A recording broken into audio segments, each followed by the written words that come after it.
बिस्मिल्लाहिर्रहमानिर्रहीम। किताब राज ज़ियारत करबला।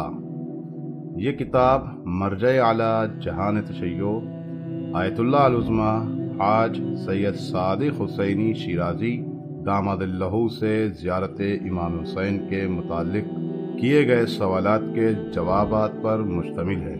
इस किताब में हज़रत ने रिवायात मोहम्मद व आल मोहम्मद अलैहिमुस्सलाम की रोशनी में ज़ियारत के अज्र व सवाब को ज़िक्र फरमाया है और ज़ियारत के दुनियावी और उखरवी फ़वाइद को ज़िक्र किया है।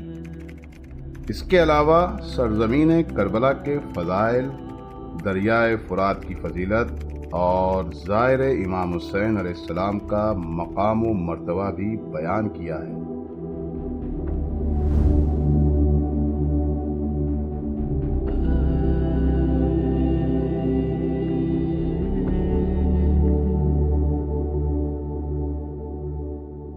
औज़ु बिल्लाहि मिनश शैतानिर लईनिर रजीम। बिस्मिल्लाहिर्रहमानिर्रहीम। अल्हम्दुलिल्लाहि अहलिही वस्सलातु अला अहलिहा अम्मा बाद।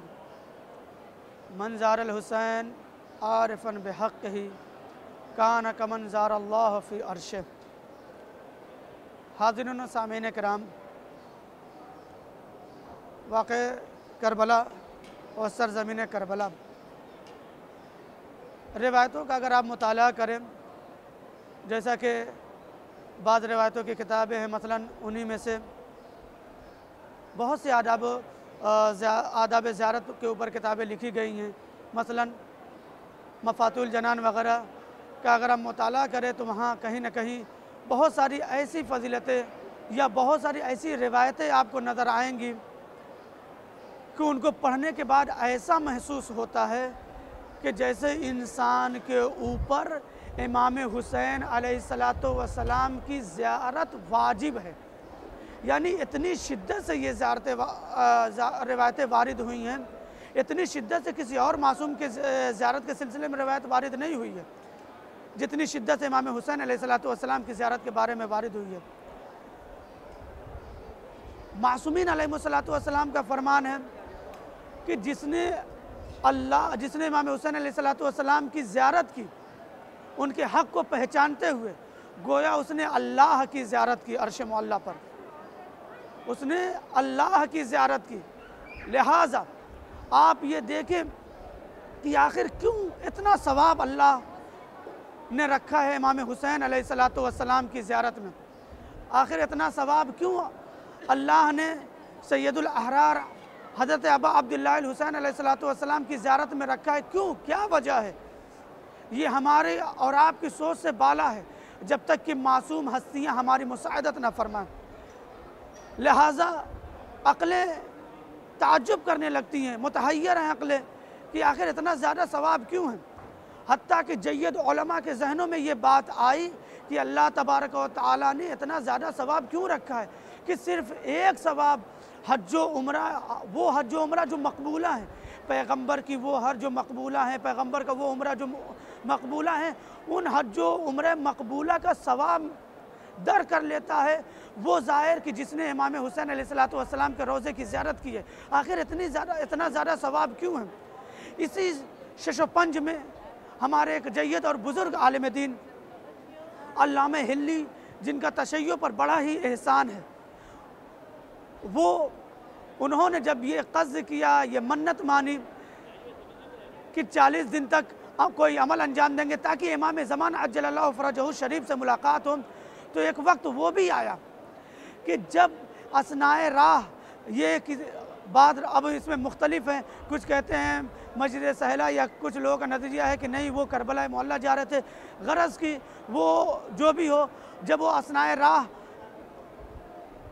उस क़ज़्द पे निकले कि जाकर अमल बजा लाएँ, तो उनकी रास्ता चलते हुए असनाए राह में उनकी किसी नूरानी शख्सियत से हुई, उनकी मुलाकात किसी नूरानी शख्सियत से हुई जिनके चेहरे से नूर साते था।